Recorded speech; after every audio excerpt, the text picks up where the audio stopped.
New at 6, children as young as 5 years old could be allowed to take medical marijuana to school if a piece of legislation is passed in Michigan. And the bill would make it legal for students to ingest edibles, beverages, and other products with low amounts of marijuana while on school grounds or on a school bus. Chief Legal Analyst Khalif Rhodes joins us now. And Khalif, is still legislation right now, but how far are we from something like this happening in North Carolina? Well, first we got to get it legalized marijuana in the state first. I mean, because what they did in Michigan, and I was there during the time when they legalized it. I was in law school when they pushed this through, and it was a lot of pushback, and I can see why North Carolina's having trouble getting it pushed into law here. I mean, we're one of only 13 states in the country that don't have some form of legalized marijuana, either recreational or municipal, medical. And so in Michigan, this is an add-on to the medical requirement. You have to have a dispensary, you have to have a license and an ID to get it.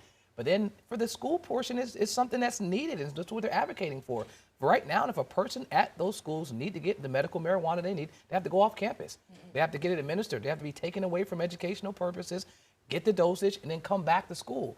And so the pushers for this, pushers, probably the worst use of the term, right. The people that are implementing and asking for this to become law are saying that it's inconveniencing these folks that have a legal right to get the medication, to have to go off of school. And so they're trying to find ways around it. In North Carolina, I think is very far from getting it, but the steps are being put in place to do it. We passed a law back in May in the Senate, but it's dead on arrival in the House, and that was for compassionate care, the step in the direction of legalizing medical marijuana in our state. I was a reporter in Michigan, so I'm a little familiar with the laws there, but my question for you is, what would be the pros and the cons? Because if you can be medicated and come back to school, and you obviously are feeling the effects of the medicine, what would be the argument kind of like for and against this, just in the school setting? The argument for is that these individuals that would need this medication would be folks that would be to prevent some type of seizures, folks that may be on the spectrum, and it's shown that medical marijuana would be used to diminish the effects of those symptoms would have in the school settings.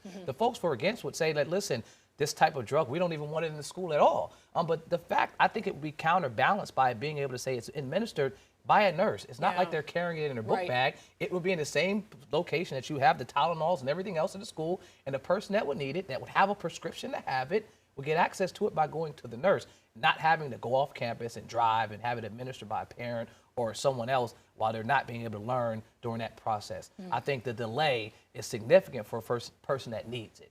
But the thought of not being able to have access to it, that delay is probably being outweighed. I understand a lot of that. I think it's a little alarming for when you first glance at it for 5-year-old children as young as 5 years old. And I think that's probably the clickbait portion of it, to be able to say, hey, this is something that's happening, and that's what the proponents of it are saying. That's why folks don't want to see it happen. But or opposition, I should say. But the folks that know that they need it, these are folks that have a medical license in that state to get access to it already. So if they're in kindergarten or a senior in high school, they already have a right to get it. We're just saying, where can you get it? Can you get it at school?